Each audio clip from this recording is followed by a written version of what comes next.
are listening to Stories from Real Life, a podcast by engaging storytellers for engaged story listeners. Here's your host, author and journalist, Melvin E. Edwards.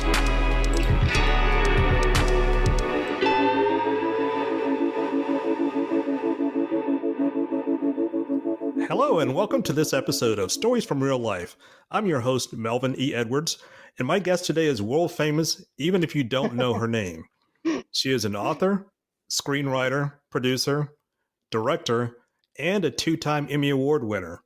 Melissa Jo Peltier has worked with people like Oprah Winfrey, Tom Hanks, and Cesar Millan, and she's married to director John Gray, which means today isn't her first time meeting someone famous.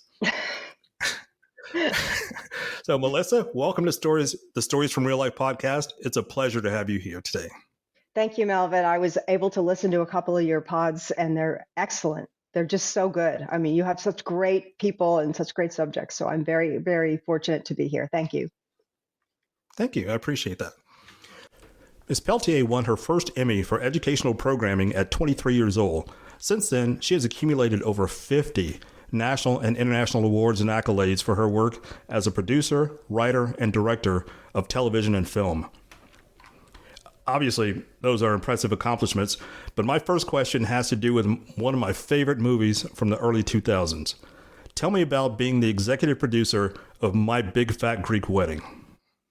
Well, actually, that's a really kind of it could get that's a long Hollywood story, but I will give you it can get kind of ugly, so I will give you the nice part of it. So I formed a company in 1995, I think, with two partners. And one of my partners, Jim Milio, made a film as one of our first projects. We got the funding for a super low budget film. And it was actually one of Will Ferrell's first movies too. But it was called Men Seeking Women. And Nia Vardalos of Greek Wedding fame had a small but very funny role in it. And Jim and Nia got to be friends, and she said, Jim, please let me, I want to give you my script to read. I've taken it all around, and I want to star in it, but nobody wants to do it with me starring in it. So he said, sure, I'll read it. And he told me later, I was like, uh-oh, actress with a script, uh-oh.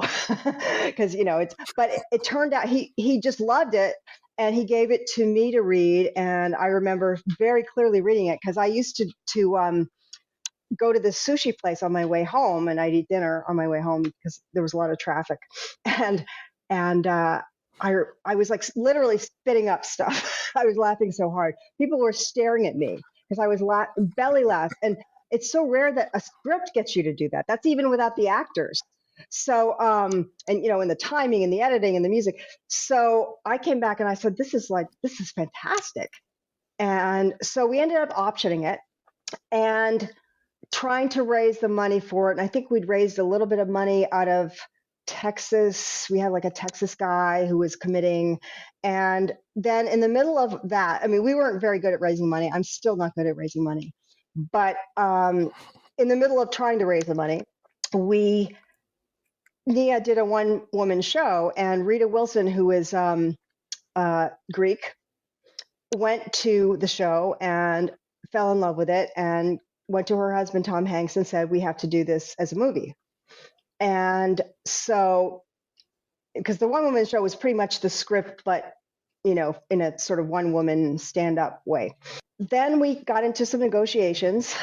We ended up buying the script, and then Tom Hanks and Gary Getzman, Playtone Production, from us, and they gave us a percentage and executive producer title. And, we had what's called meaningful consultation, which is a Hollywoody thing.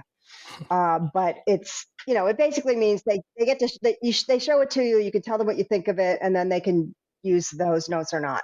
So that was our big involvement in it, and we went to the premiere and all that kind of stuff.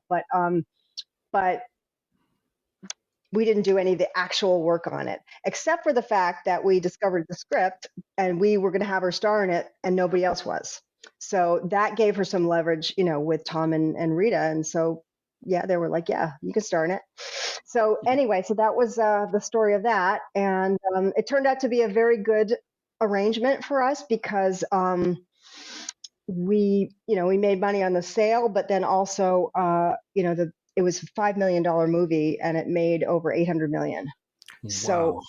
there was a little back end in there for us, which was really wonderful. Yeah, yeah, That's a pretty nice return on investment. yeah. It was very. I mean, we had no idea. We thought maybe we'd be lucky if it, made back what they spent on it. But it became a word of mouth film, which was really rare. I don't remember exactly. It might have been 2000 or so when the whole thing started. I'd have to look back at old calendars, but uh, it was a huge hit, and it was even then there was a little internet then, but it was a word of mouth film. It was people telling their friends, "You've got to see this movie," and going multiple times. People went multiple times, and the Greek community got behind it like crazy. And they got, because it was Tom Hanks, they got the most incredible supporting cast for her, and it was the role she was born to play. Literally, that was because it was her story. So that's the story of Greek Wedding, and it is a great film. It's such a great film. It's so funny, and they changed very little. Well, they changed very little of it from the original script. Very little. No, they added a friend for the husband, but it was some little thing like that. But the Okay. rest of the script was, the jokes were the same, and it was the same script that I laughed, in that sushi restaurant, spitting up my my edamame. That's pretty funny. Yeah, I watched it a couple of weeks ago with my stepson. We've been watching some older movies that they hadn't seen before. My twin stepsons, and I saw your name at the end of it, and I thought, well, I didn't know she did this, so I was excited about that. You worked on a huge project with Oprah early in your career. So when you started working on that project, did you know Oprah would be the host of it? No, that project was I was brought in on that project by my mentor Arnold Shapiro, and um, those of us who are older remember Scared Straight. Do you remember that? Mm-hmm. It was a documentary. It won the Oscar and it won the Emmy, and it was just a verite program of kids who were brought into Rahway State Prison, kids who were starting to get into trouble, and they were brought into Rahway State Prison, and the prisoners basically tell them what it's like in jail and why they should, straighten up. And it's really powerful. It's a really powerful film. And they go in all cocky, like, yeah, there's no, these guys aren't going to tell me anything that I don't know. And then they come out just shaking. So, and I guess it was a very successful program. But Arnold filmed it, and he made a really beautiful film of it, and it was actually filmed back then. And that's how he sort of got on the map, even though he'd been doing TV for a little while before that. But that's really what, his career took off when he got the Oscar for that. So he was my mentor, and I met him in right shortly after I got out of college. So it was like 84 or something. And he he hired me for like $90 a week to be a PA on this series he had going called Pet Peeves. And it was basically pets complain about their owners. They write in to complain about their owners. And yeah, yeah. And it was shot on the studio lot of KTLA. So, here I was right out of college, and I just driving onto a studio lot. That was so exciting, every day. And I had a pass and I could just drive on. And that was, it was a great experience. But of course, I was making $900 a week. And so I went on to some other work after that. And then I came back to Arnold several years after I had a lot of other work under my belt. And he started hiring me to produce stuff, and then produce and direct stuff and write. And he really is my mentor. I mean, he's an incredibly ethical man. And he's the man who sort of told me, how important it is that if you're putting something out on mass media, you can't just, throw spaghetti at a wall. You have to realize, and you have to think out what effect it's going to have on the viewers, because, it might be the only thing somebody sees that day. It might be the only Bible somebody reads that day. So, that has really stuck with me, and I stay with that. And unfortunately, there's a whole generation of reality show people out there who have, no no concept of the fact that they could be really affecting somebody's emotions, mind, view of the Hmm. world by what they put out. But so that's why I really don't like reality TV, partly for that reason. But Arnold he was my mentor, and I can't remember the year again. I think it was 92, maybe 92. But he had me. He wanted to do something on child abuse, and I'd already done one documentary on child abuse before that at Dave Bell Associates. That was a big documentary house in Hollywood back then. And so he asked me if I wanted to do it. And actually, I think I did something else for him before that. Yeah, I did the American Dream Contest, which was a big contest of Arnold wanted kids to write in about what's good about America.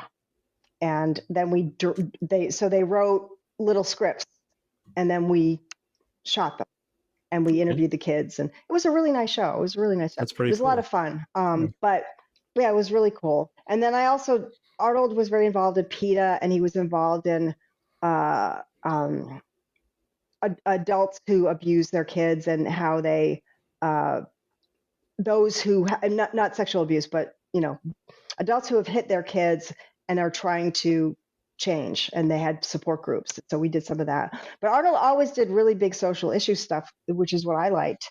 And so I worked with him on some of those. They were little projects. And then he had this project, and he said, "I'm going to get this on every network." And I'm like, okay.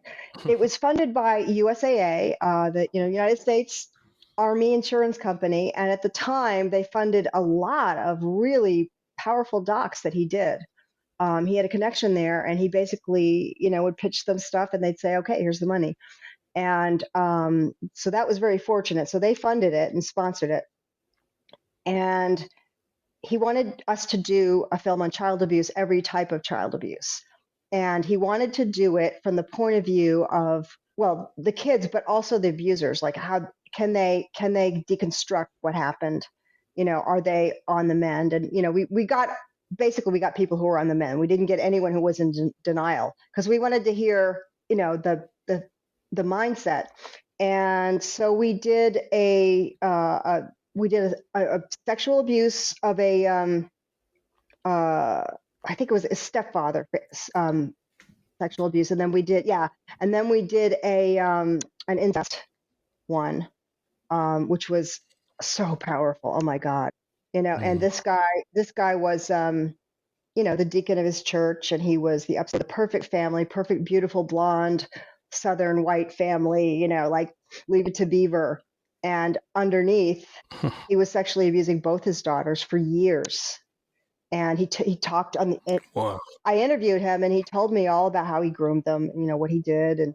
And because anyway, it was a long, and then we had his first confrontation with his older daughter, who was the one who stopped it. And the reason she stopped it was she saw it happening to her little sister, and she couldn't stop it for herself, but she could for her.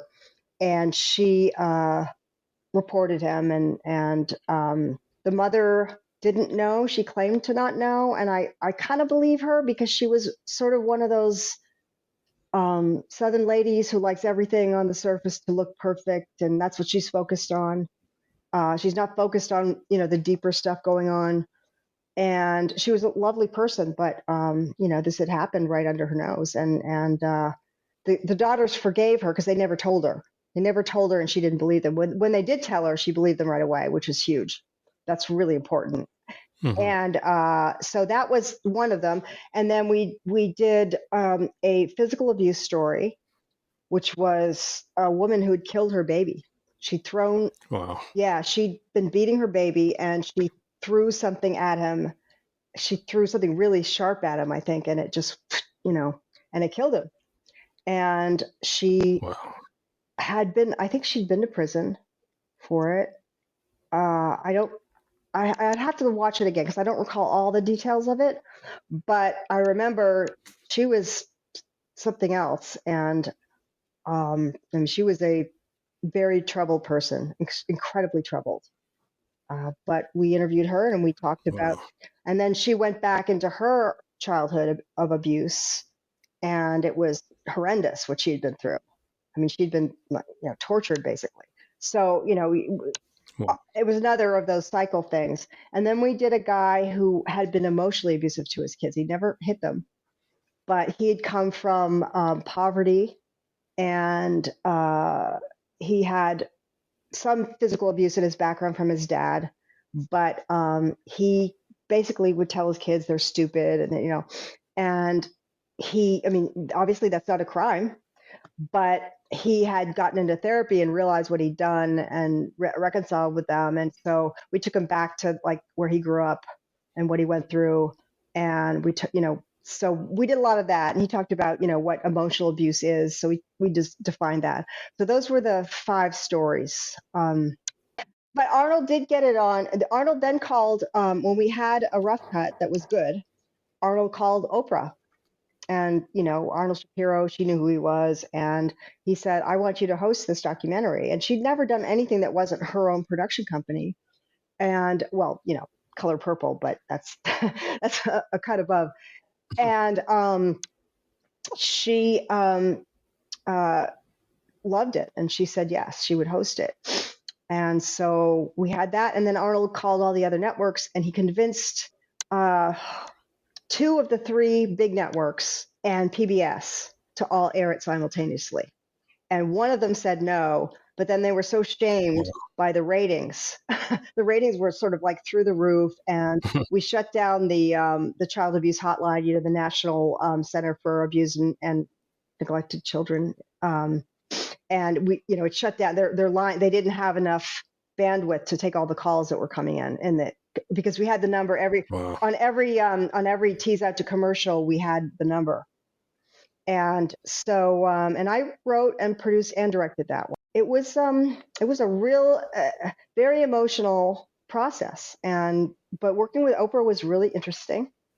I have photos of little me with her, and she, even then she was so big a star that her people were like, okay, you don't get extra takes with her. You do whatever takes you can do, and then you move on, but you don't. So we went in there. We went to Chicago. We went in there. It was on her stage, and we went in there at 6 a.m. And we had an Oprah lookalike who was the same basic build, and we had her as a stand-in, and we set up all our shots, and then we practiced moving from shot to shot. And so we had done it like 10 times by the time she got in. So it went very smoothly. And she was lovely. She was just lovely, professional.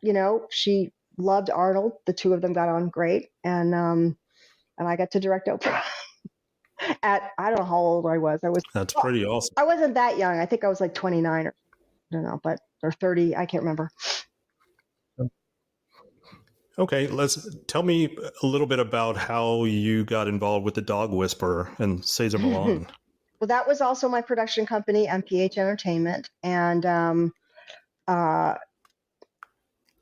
Kay Sumner and Sheila Emery, who had a company called Emery Sumner Productions, had found there was an article about Cesar in the LA Times, and it was in the style section or whatever I can't remember what the name of the section is, but it was a big article and had pictures and stuff. And he had been doing a lot of stars dogs, and that's sort of how he came to their attention.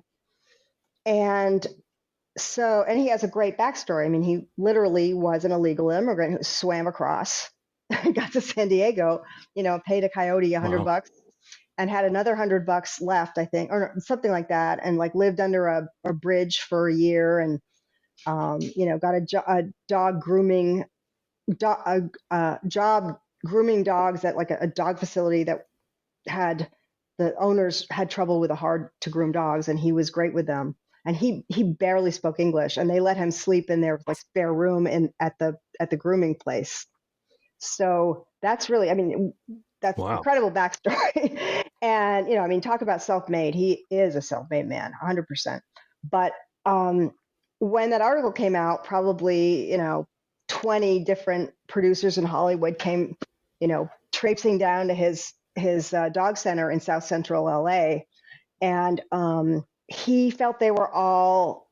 Caesar's a very instinctual person, and he goes on his gut a lot, which is sometimes wrong, I have to say, but it's often right. And it was right for us anyway, because he liked Kay and Sheila because they weren't like all Hollywoody show business, promising this, promising that. They were just like they wanted a great show about dogs, and they love dogs. They were animal people, and they were two sort of older. They were older than him. They're older women, and he just, I think it was sort of maternal maybe, but he signed with them, which was amazing. And he'd already done like a pilot with Will and Jada that didn't work and all this stuff, but he signed with them, and they brought it to National Geographic and Animal Planet, and both of them said, "We want this, but you need to pair up with a approved production company." And that's what we were. We were doing a lot of shows for A&E and Discovery and those kind of networks. So they came to us. We knew Kay from the TV Academy, and they came to us, and we saw the tape, and it was great, and we sort of redid the tape. And then Caesar came in, and well, actually, before we redid it, he came in and we met with him. And he brought Daddy, if you remember Daddy, his big pit bull, his big red-nosed pit bull, huge head. Yes. Yeah, Yes. gentle giant. And he brought Daddy in, and Daddy was like, I fell in love with Daddy. And he's honestly, next to my dog Franny, he's one of the most spiritual dogs that I've ever met. I mean, he just understood. He understood what was going on. He might not have understood words, but he got the gist of everything. Franny, my dog Franny's like that. But so we met with him, and I believe my partner Jim said to me, he's going to be a star with or without us. And I said, well, let's have him be a star with us. And so we went to Nat Geo and Animal Planet. And Animal Planet, I think they offered us like 3-hour-long shows. And Nat Geo offered us 22 half-hour shows. And at a really low budget, but still 22 shows, you could amortize that over a long period. So we did those. And the first year, it was not a hit. They had it on at 7 p.m. and they had them only half hours. And we thought they were not going to be picked up. Michael Cassio, who I knew from A&E days, a lot of executives in TV move around, and he was now head of programming at Nat Geo, and he was head of programming at A&E when I knew him. And so he obviously he had like a soft spot for our company, because I had done one of his biggest hits before the company, and then after we had done one of his biggest hits, which was a miniseries on Las Vegas. And so we had a good in with him. But I remember him calling me up and saying, well, we're just not sure, it's just not getting the numbers. And we couldn't believe it, because we were getting thousands of letters. And, oh my God, you changed my life. Wow. And we're like, how could people not be watching this? It was really odd. So they moved it to 8 p.m. and they started doing double shows, like 2 half hours together. And the ratings shot through the roof. And so they ordered a second season, and a third, and a fourth, and a fifth, and a sixth, and a seventh, and an eighth, and a ninth. And the 10th season was sort of like a partial season. And when we did some shows in England and Australia. But so it really took off, and it was a journey. And I owe the fact that I'm really good with dogs to Caesar, and well, also on my dogs, they teach me a lot. But I mean, he really is, and he just knows them. He knows them, and I ended up writing, co-writing his books with him, credited ghostwriting, and that was an interesting. Was that fun? Experience. It was tough, because Caesar was overextended and overbooked. Plus, he had 2 little kids. And so it was very hard to get time with him. And as each book went on, he sort of was like less into spending the time. So I had to, the last book I actually did, I used a lot of other dog trainers to help, fatten it up because they wanted a book on training, not just behavior, which Caesar says I'm not a trainer. I'm a behavior person. I'm about energy and behavior. And so they wanted us to talk to trainers, like how do you train a dog to sniff cancer? How do you train a dog to be in a movie? So I ended up, working with a lot of other trainers, and then we brought Caesar in to meet them, and he asked them questions and stuff like that. So it was hard work. It was very hard work. And we're fortunate. The first book is still selling, and I actually think it's one of the weaker books at this point. I think the best book is How to Raise a Perfect Dog, which is we took these puppies and I actually made a special on it called How to Raise a Perfect Dog. Because what we did was we took puppies and we actually raised them for the book and then for the special. So we took them through, when they first came home, when Caesar was choosing them, and how to choose the right dog for you. I mean, it was really intense, and I think that book covers pretty much everything you could ever want. So I know you've done a lot of other interesting projects that have also been successful. Your newest project is called "The Game Is Up: Disillusioned Trump Voters Tell Their Stories." So why did you decide to do a political documentary? I just couldn't not do it. I think what happened was, Trump got elected, and I was one of the people who knew that he could get elected because both my husband and I and our families have Trump thinking people. It's like, the immigrants are the problem. This is the problem. This is the problem. They're looking for a simple solution, and Trump gave them simple solutions. Plus, they thought he was a billionaire because they'd watched Apprentice for years. And by the way, I worked with Mark Burnett way, way back. My company, it was one of our first shows. We worked with Mark Burnett. And anyway, so Mark Burnett really whitewashed him on that show. And a lot of editors who had worked for our company were working for Mark because he paid them so much more. But they all had NDAs. They're not supposed to talk about the show, but everybody talks about the show. You get somebody, in a bar or reunion party or something, and then they tell stories. And it was very clear that Donald Trump was created in editing. They had some brilliant editors and assistant editors who went through all that material and made him look great when on the set. And I guess you could ask Noel Castler this. On the set, he was a disaster. But the magic of film and TV is what you see through the lens, and what you see and edited is reality. And so that's what was sold to the American people for all those years. And, he was the genius billionaire businessman. And nobody talked about his bankruptcies or his the people whose lives he destroyed and all these things. And of course, a lot of us in New York knew about that. And a lot of people in Hollywood just knew how fake he was. But that was, I knew that it could happen because I knew how people, again, like going back to what Arnold taught me, you might be the only Bible somebody reads today. What you put out on TV can have an immense influence on how somebody thinks. And so I was very upset when he got elected, and I knew he'd be bad. And I knew it would be really hard to get him out of the office. I used to say, they're going to have to have the Secret Service like drag him out with his nails left in the desk. But which almost, it pretty much was what happened. But as things went on and as things got worse and worse, and I didn't see people I thought people are seeing this, right? And people weren't seeing it. They were getting more, the more bad stuff he did, and the more he was justly criticized for that, the more dug in his followers got to him. And I just thought that there were people out there who were in sort of MAGA circles, red areas, who probably went to bed with knots in their stomach after some of the things he said and did.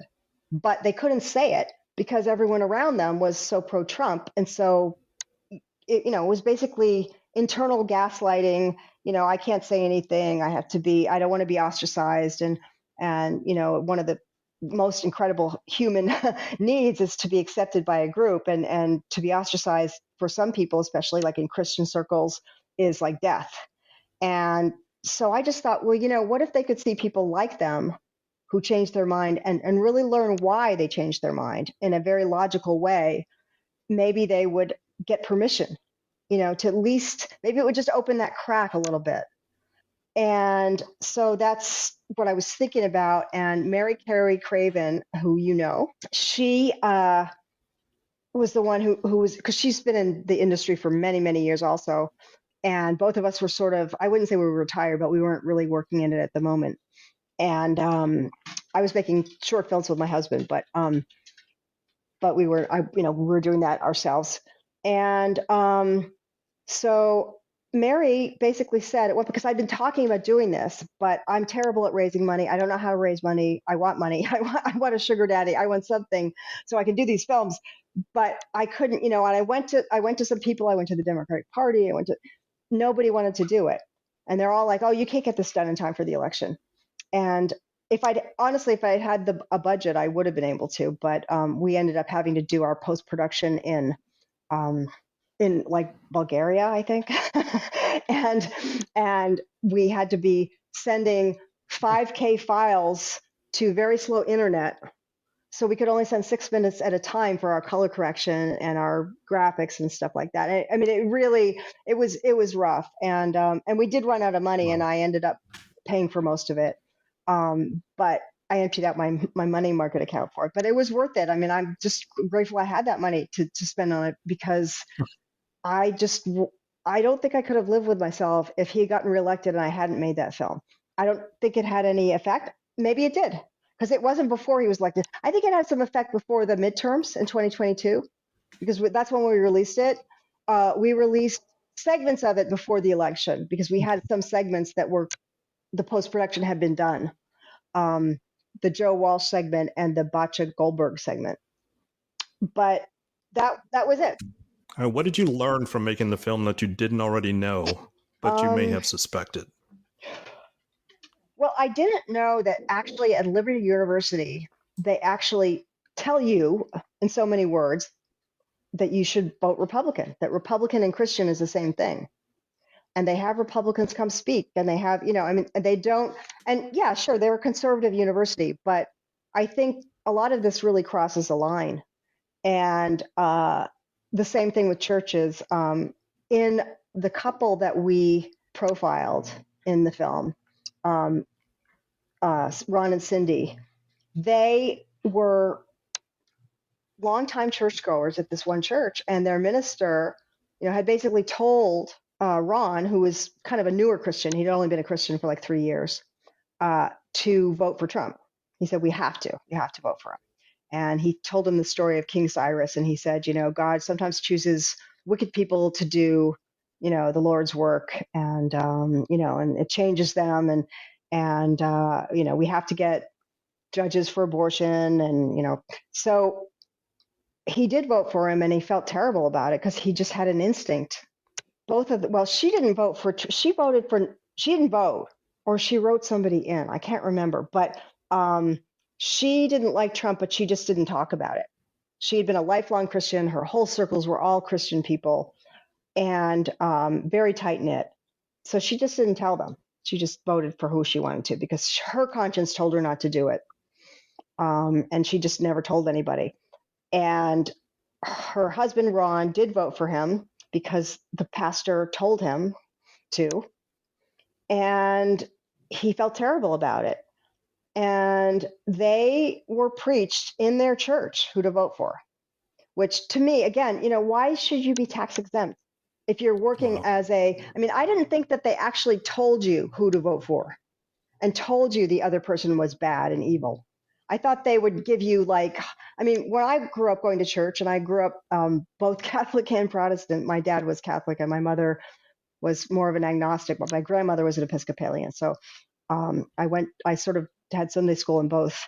But, that was unheard of.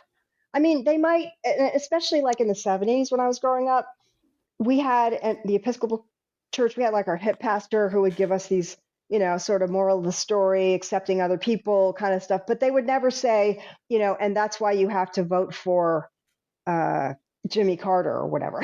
They would never say that ever. And it just was amazing to me. It's really interesting because growing up in an all black church in the 70s, we had always at election time we would have Democratic candidates come to our church Right, right. and they would speak from the pulpit. So why you should vote for them. And even as a kid, it made me Yeah, uncomfortable. Like I don't see you here during the 2 years or four I years in the agree. interim. So I don't want to see you here asking for our votes if you weren't here supporting us Right. the other time.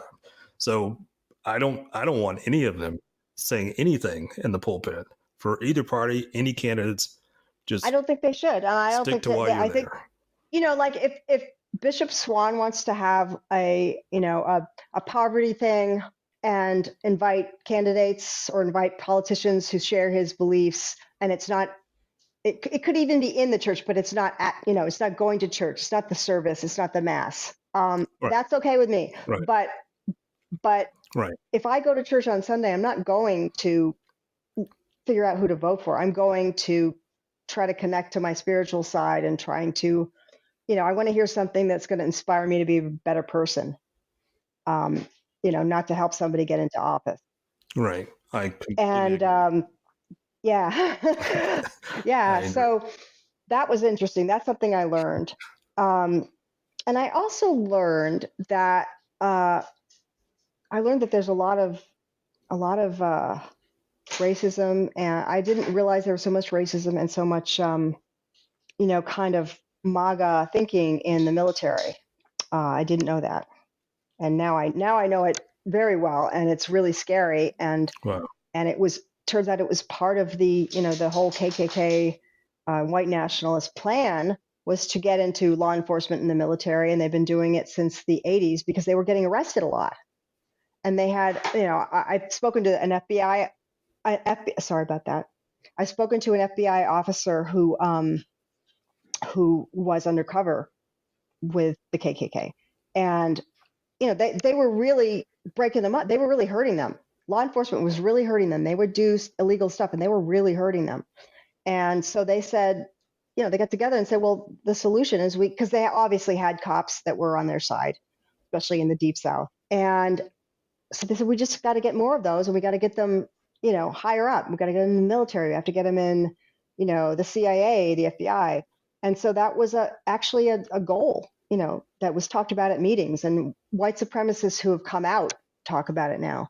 So I didn't realize that. That's something I didn't realize. But I also, I learned something I suspected, which is that people change when things affect them personally.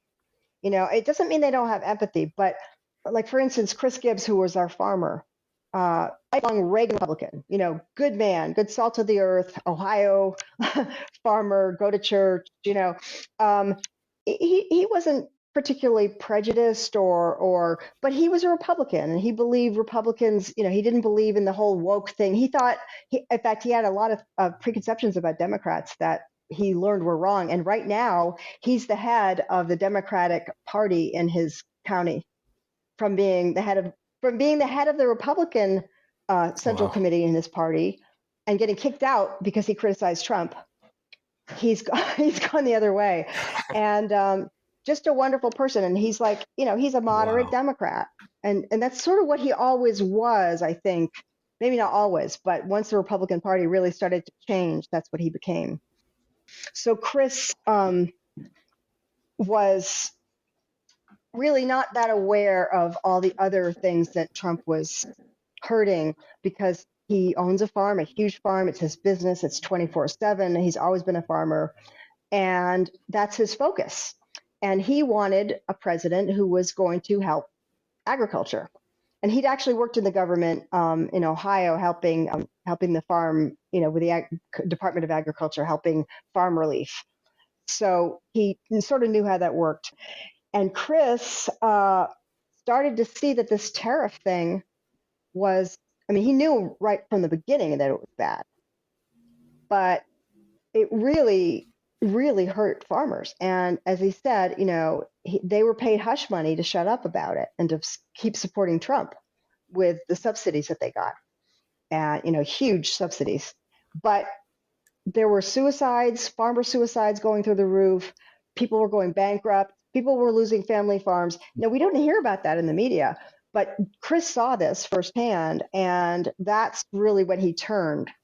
And then he wrote an op-ed about how, basically Trump promised a lot of stuff and hasn't delivered it. And he got kicked out of his Republican Party. And then he was like, wait a minute. So he ran against Jim Jordan as an independent. He didn't get, there was some real monkey business with his signature stuff going on, and he didn't get on the ballot. But, Jim Jordan, basically that district is so gerrymandered that, or was, I don't know if that's going to be fixed, but so he wanted to do something, but it really didn't affect him until he started seeing it in his bottom line, in his business. And I think one of the things that turned our vet into an anti-Trumper was learning that Trump had, dodged the draft 5 times.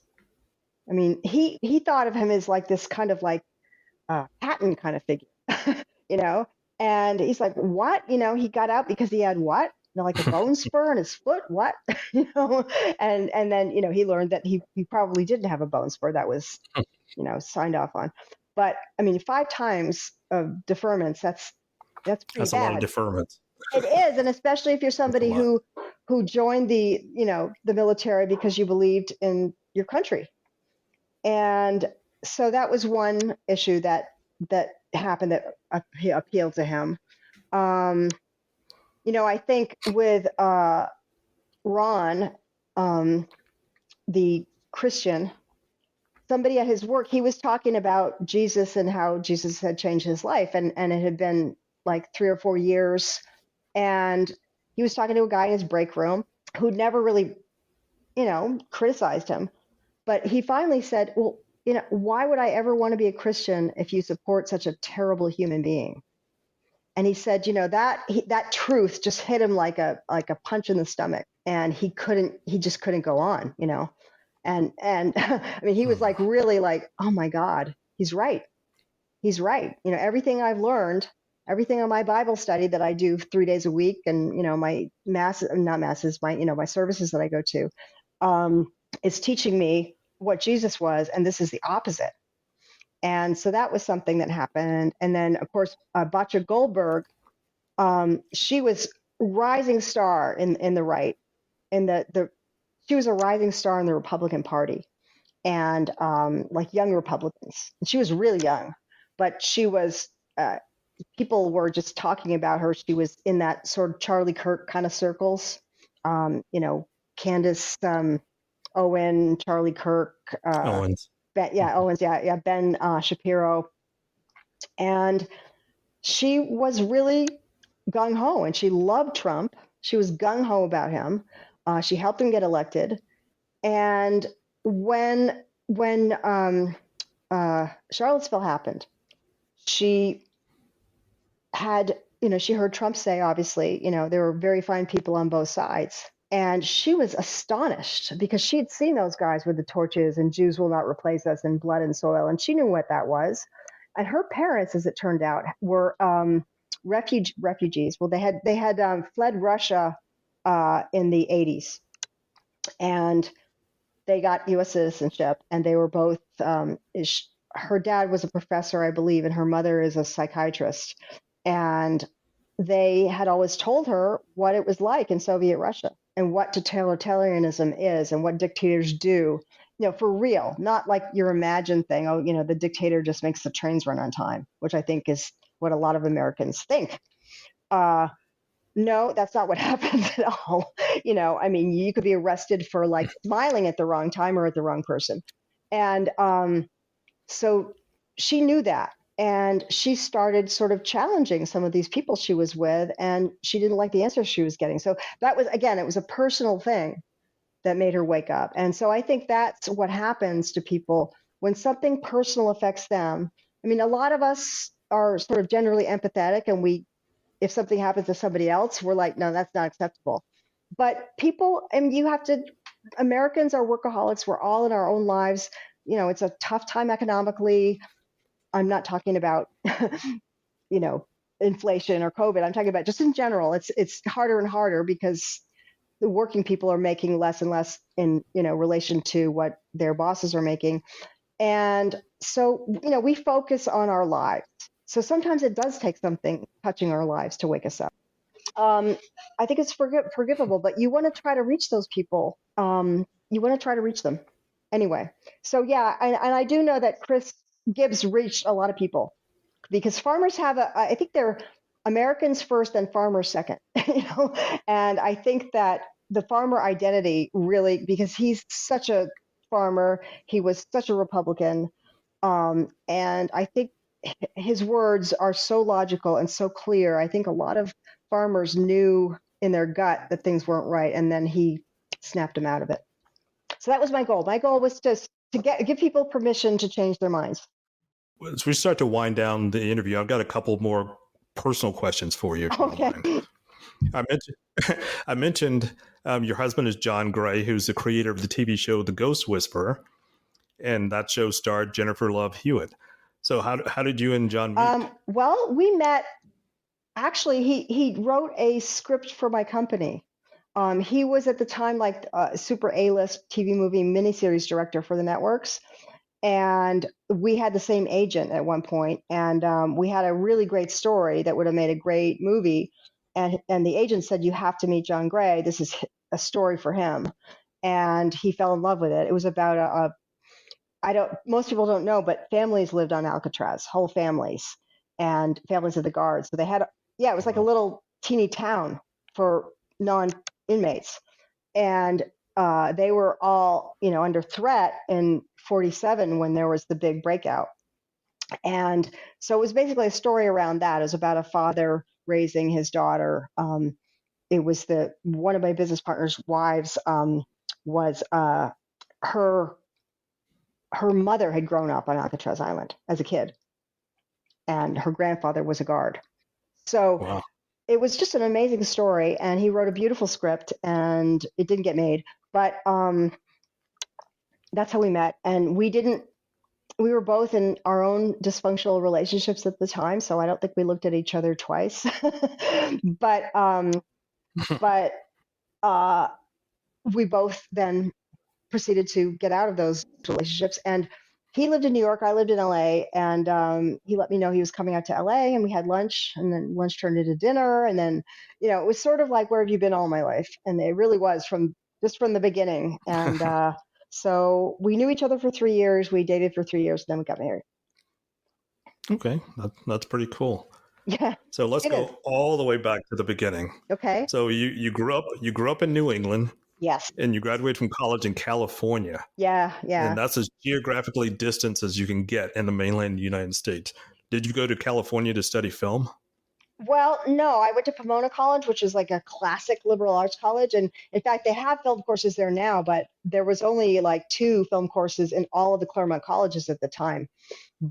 But I was in the theater department because at the time I thought I might want to be an actor, but I decided against that like by the end of my freshman year. But I knew that I wanted to be in entertainment, and I knew it was LA or New York. And Pomona College gave me a very big scholarship to go there. And nice. New York, I got into Barnard, but they didn't give me a big scholarship. Cornell didn't give me a big scholarship. They gave me like $150 for books or something, and it was just, it was kind of a no-brainer. Plus I went out there and I just fell in love with it. It's just such a special school. And my class, graduating class of 1983, it's just it was a great, whoever picked that class, because there were small classes. It's like 400 or something. I don't know. But we're all sort of like odd iconoclasts, odd, smart iconoclasts, who don't really fit in like into any slots. So it was a great experience. I'm so glad I went there. And I started working while I was in school my senior year. I started working in TV. Okay. So last question here. What are you working on now? Well, my husband and I are getting ready to do another short. This one is going to be about well, we don't really, a lot of our shorts aren't most of our shorts aren't issue. I mean, my husband writes them, and he has a very quirky sense of humor. It's like my husband writes stuff that's quirky and then emotional or really scary. And we've done some horror films too, which are really fun to do. And that's been fun because we love working together, and I love working in narrative. Before that, I'd only done a little bit of narrative and a little bit of dramatic directing and stuff like that. So that was something I always wanted to do from my theater background, and that's what he was doing. And so we just started to do that together.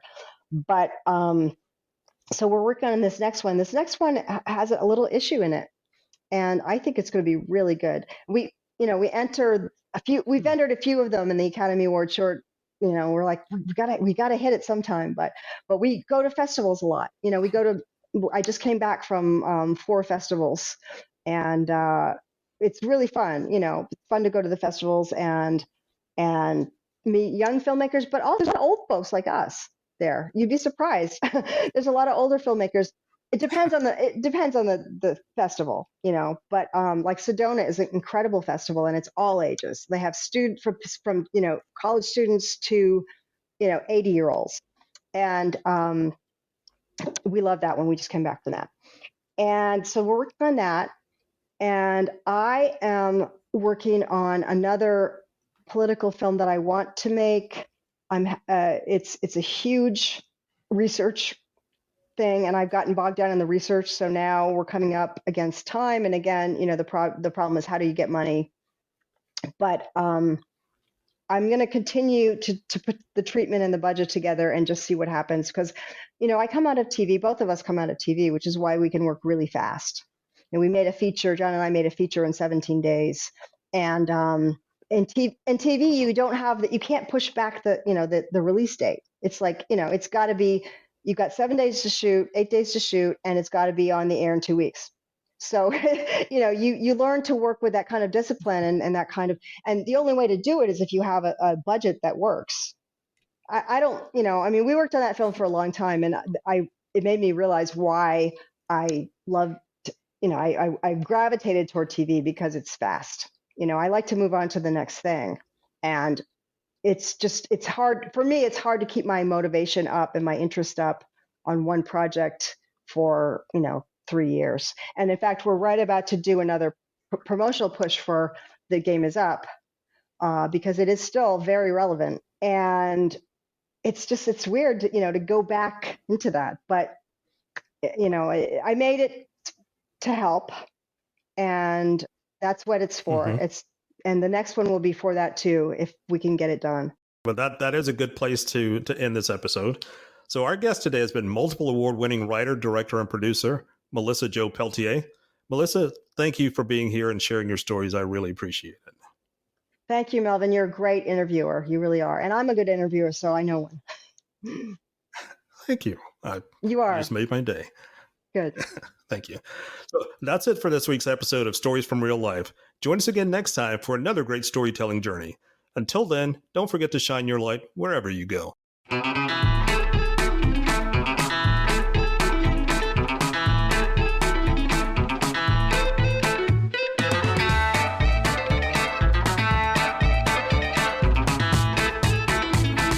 That was Stories from Real Life with your host, Melvin E. Edwards.